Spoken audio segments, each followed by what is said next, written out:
Good morning student. आज मैं आप लोगों को class 9 chapter 5 fundamental unit of life के नोट्स कराने जा रही हूँ। कुछ टॉपिक पे मैं ऑलरेडी पार्ट 1 अपलोड कर चुकी हूँ, तो जो भी स्टूडेंट पार्ट 1 नहीं देखें पहले पार्ट 1 देखेंगे, उसके बाद पार्ट 2 देखेंगे। ओके, तो जो आज का टॉपिक है difference between animal cell and plant cell. जो मैं फिगर दिखा रही हूँ एनसीईआरटी बुक में भी है, बट एक बार हम डिस्कस कर लेते हैं। ओके, क्योंकि फिगर भी इंपॉर्टेंट है, एग्जाम्स में पूछे जाते हैं। ओके, तो चलिए देखते हैं। देखिए फिगर का जो सबसे पहले दिया हो, ये जो चीजें दिख रही है ना आपको, इसे प्लाज्मा मेम्ब्रेन कहते हैं। क्या कहते हैं? Plasma membrane. ओके, और ये जो पार्ट है यहाँ पे, ये सेंट्रोल है। क्या है? सेंट्रियल। ओके, और ये लाइसोसोम। ठीक है, लाइसोसोम जो होता है, क्या होता है लाइसोसोम जो होता है ना, आपको इसे सुसाइड बैग भी कहते हैं। ओके, तो क्वेश्चन ये भी पूछा जाता है, तो ध्यान रखिएगा, लाइसोसोम को सुसाइड बैग भी कहते हैं। ये आपका है राइबोसोम्स, ये है आपका राइबोसोम्स। माइटोकॉन्ड्रिया, ये भी इंपॉर्टेंट है, पावर ऑफ हॉर्स के नाम से जाना जाता है माइटोकॉन्ड्रिया। ओके, और ये चीजें देखिए, ये है रफ एंडोप्लाज्मिक रेक्टिकुलम, यहाँ का जो पार्ट है ये। ओके, तो ये क्या आपका रफ एंडोप्लाज्मिक रेक्टिकुलम, ये होता है आपका साइटोप्लाज्म। ओके, बीच का जो होता है ये होता है न्यूक्लियस, और न्यूक्लियस इन्वेलप, ये जो देखिए ये पार्ट जो दिख रहा है आपको, इसे न्यूक्लियर इन्वेलप कहते हैं। ओके, और इधर जो हो गया ये पार्ट जो है, ये है स्मूथ एंडोप्लाज्मिक रेक्टिकुलम, और ये है गोल्गी अपार्टस। तो ये सारे हम टॉपिक के बारे में भी पढ़ने वाले हैं। ओके, कुछ का मैंने बता दिया, कुछ के बाकी मैं आपको नोट्स में कवर कर दूंगी। ये चीजें आपको एनसीईआरटी बुक में ये डायग्राम आपको मिल जाएगा। ओके, तो आज का टॉपिक क्या है? Difference between animal cell and plant cell. Okay, तो चलिए हम लोग स्टार्ट करते हैं। Animal cell, cell wall is absent. Cell wall क्या होता है? इसमें अब्सेंट होता है। ओके, और प्लांट सेल में cell wall is present. Okay, plastids are absent. Animal cell में जो प्लास्टिड्स होते हैं वो अब्सेंट होते हैं, और प्लास्टिड्स आर प्रेजेंट, और प्लांट सेल में प्लास्टिड्स प्रेजेंट होते हैं। Centrioles are present. सेंट्रियोल्स क्या होता है? प्रेजेंट होता है, और centrioles are absent. Okay, Golgi bodies are present. Golgi bodies जो होता है इसमें प्रेजेंट होता है, और Golgi bodies are present and called dictyosome. जो गोल्गी बॉडीज है वो प्रेजेंट होता है, और उसे डिक्टोसोम कहते हैं। ओके, डिक्टोसोम कहते हैं। Vacuoles are absent. इसमें वैक्यूलस अब्सेंट होता है। If present they are small, और स्मॉल होता है। Vacuoles are present and large in size. Okay, vacuoles क्या होते हैं? प्रेजेंट होते हैं, और उसकी जो साइज होती है वो लार्ज होते हैं।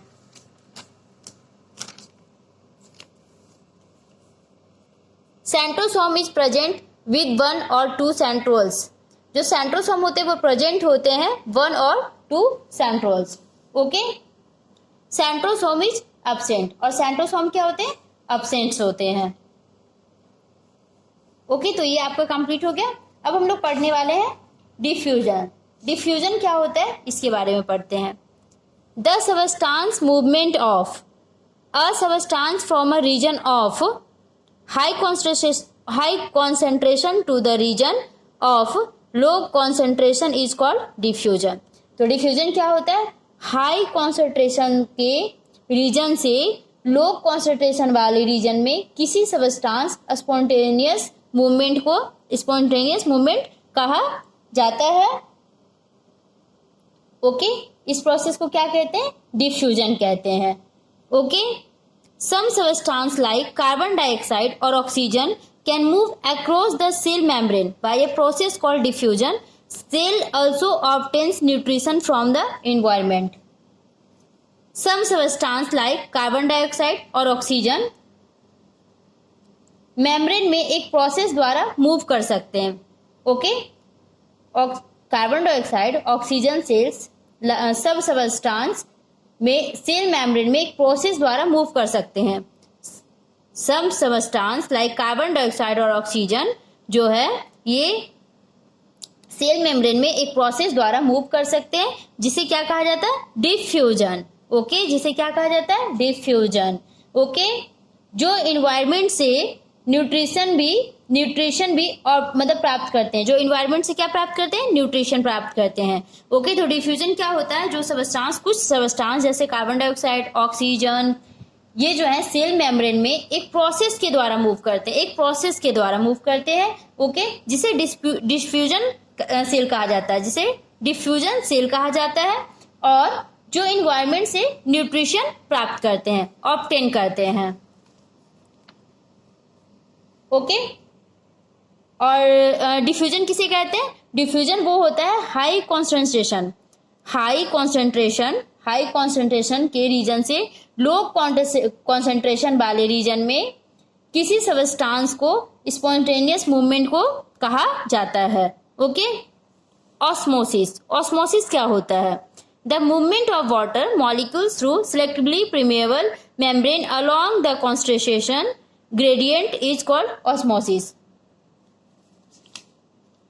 वाटर की मॉलिक्यूल्स की movement selectively permeable membrane concentration gradient के साथ ऑस्मोसिस कहलाती है। ओके, दोबारा से देखिए, वाटर के मॉलिक्यूल्स की movement selectively permeable membrane concentration gradient के साथ ऑस्मोसिस कहलाती है।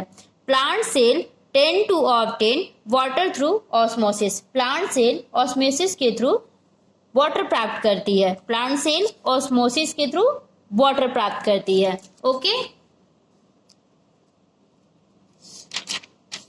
अगर हाइपरटोनिक सॉल्यूशन, हाइपोटोनिक और हाइपरटोनिक और आइसोटोनिक सॉल्यूशन, तो इसके बारे में हम लोग पढ़ेंगे। What happen to cell in sugar और सॉल्ट सॉल्यूशन। तो चलिए इसके बारे में हम लोग पढ़ते हैं। Name of the solution, hypotonic solution. Okay, तो इसका कंडीशन क्या होगा, medium surrounding cell has higher water concentration than cell. मतलब मीडियम सराउंडिंग सेल में मीडियम सराउंडिंग के सेल में सेल की तुलना में अधिक पानी की कॉन्सेंट्रेशन होती है। ओके, मीडियम सराउंडिंग के सेल में सेल की तुलना में अधिक हायर वाटर यानी अधिक पानी की कॉन्सेंट्रेशन होती है। Okay, cell will gain water by osmosis and likely to swell up. इसका मतलब क्या हो गया, सेल को ऑस्मोसिस द्वारा पानी मिलेगा और सूजन होने की, स्वेल अप मतलब सूजन होने की संभावना होगी। ओके, सेल को ऑस्मोसिस द्वारा पानी मिलेगा और स्वेल अप मतलब सूजन होने की संभावना होगी। ओके, आइसोटोनिक सॉल्यूशन का कंडीशन पढ़ते हैं। Medium has exactly same water concentration as the cell. Medium में सेल के सेम वाटर की कॉन्सेंट्रेशन होती है। ओके, मीडियम में सेल की सेम वाटर की कॉन्सेंट्रेशन होती है। Water crosses the cell membrane in both direction, cell will stay the same size. Water दोनों डायरेक्शन में सेल मेम्ब्रेन को क्रॉस करता है, सेल एक ही आकार का रहेगा। ओके, वाटर दोनों डायरेक्शन में सेल मेम्ब्रेन को क्रॉस करता है। ओके, और सेल एक ही आकार का रहेगा।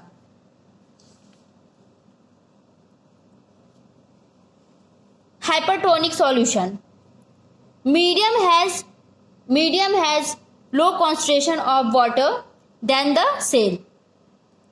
मीडियम में सेल की तुलना में पानी की कम कॉन्सेंट्रेशन होती है। मीडियम में सेल की कंपैरिजन में वाटर की कम कॉन्सेंट्रेशन होती है। Okay, water crosses the cell in both direction but more water leaves the cell than enters it. इसका मतलब हो गया, वाटर दोनों डायरेक्शन में सेल को क्रॉस करता है, बट अधिक पानी सेल को इंटर करने से लीव कर देता है। ओके, यानी छोड़ देता है। अब हम लोग नेक्स्ट टॉपिक पढ़ने वाले हैं, प्लाज्मा मेम्ब्रेन और सेल मेम्ब्रेन। प्लाज्मा मेम्ब्रेन और सेल मेम्ब्रेन। ओके, तो चलिए इसके बारे में पढ़ते हैं। ये क्या होता है, प्लाज्मा मेम्ब्रेन का हिंदी होता है प्लाज्मा झिल्ली और सेल मेम्ब्रेन का मतलब होता है कोशिका झिल्ली। तो this is the outermost covering, this is the outermost covering of the cell that separate the contents of the cell from its external environment। मतलब this is the outermost covering of the cell that separates the contents of the cell from its external environment। Okay, इसका मतलब हो गया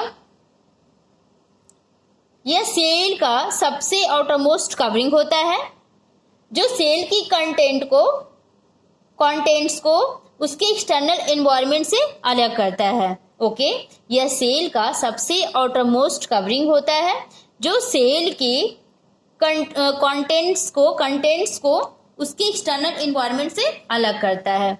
the plasma membrane allows और permits the entry and exist of some materials in and out of the cell. Plasma membrane cell के अंदर और बाहर सब मटेरियल्स मतलब कुछ मटेरियल को इंटर और एग्जिस्ट की अलाउ या परमिट देता है। ओके, ठीक है, क्लियर है। चलिए, it also prevents movement of some other materials. The cell membrane is called selectively permeable membrane. यह सम अदर मटेरियल्स की मूवमेंट को भी रोकता है, यह सम अदर मटेरियल की मूवमेंट को भी रोकता है। सेल मेम्ब्रेन को सिलेक्टिवली परमेबल मेम्ब्रेन भी कहते हैं। ये क्या करता है, सम अदर मटेरियल की मूवमेंट को भी रोकता है और सेल मेम्ब्रेन को सिलेक्टिवली परमेबल मेम्ब्रेन भी कहते हैं। It is made up of lipid and protein, और यह लिपिड और प्रोटीन से बना होता है। अब हम लोग पढ़ने वाले हैं properties of plasma membrane. Okay, तो चलिए पढ़ते हैं कि प्रॉपर्टीज प्लाज्मा मेम्ब्रेन की क्या क्या प्रॉपर्टीज है, इट मीन्स क्या क्या क्वालिटी है। इट इज फ्लेक्सिबल, ये कैसा होता है, फ्लेक्सिबल, और किसका बना होता है, made up of organic molecules called lipid and protein. तो जो आपका प्लाज्मा मेम्ब्रेन है ये फ्लेक्सिबल भी होता है और ऑर्गेनिक मॉलिक्यूल्स से बना होता है, जिसे क्या कहते हैं, लिपिड और प्रोटीन कहा जाता है। मस्ट इंपॉर्टेंट है, ध्यान दीजिएगा, ये चैप्टर बहुत इंपॉर्टेंट है, मैं बार बार कह रही हूँ बच्चों। तो प्लीज आप लोग ढंग से पढ़िए, हर एक टॉपिक को बिल्कुल बारीकी से पढ़ना है। कोई भी प्रॉब्लम्स हो आप लोग कमेंट सेक्शन में कमेंट डाल सकते हैं कि हाँ ये टॉपिक नहीं समझ आया, तो मैं उसको दोबारा आप लोग के लिए वीडियो बना दूंगी। Okay, its flexibility enables cell to engulf in food and other from the external environment. This process is called endocytosis. Amoeba acquire food through this process. यह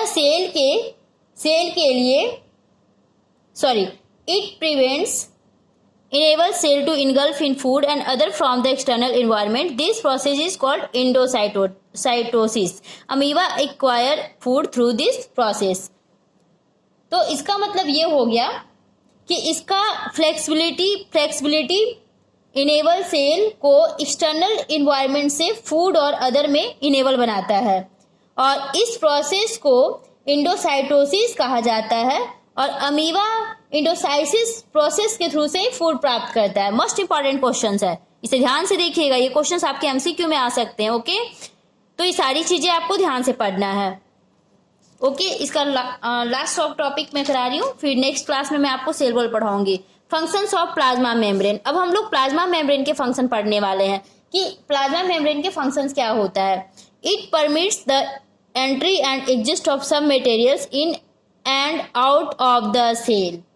मतलब यह सेल के लिए सम अदर मटेरियल्स के movement को रोकता है। Okay, क्या करता है, यह सेल के लिए सम अदर मटेरियल्स के मूवमेंट को रोकता है। It prevents movement of some other materials not required for the cell as it acts like selectively permeable membrane. यह सेल के लिए सम अदर मटेरियल के इसका मैंने it permits the entry and exist of some material in and out of the cell. मतलब यह cell के अंदर और बाहर कुछ मटेरियल्स के इंटर और एग्जिस्ट की परमिट देता है। Okay, it permits the entry and exist of some materials in and out of the cell, मतलब ये सेल के अंदर और बाहर कुछ मटेरियल्स के इंटर और एग्जिस्ट की परमिट देता है।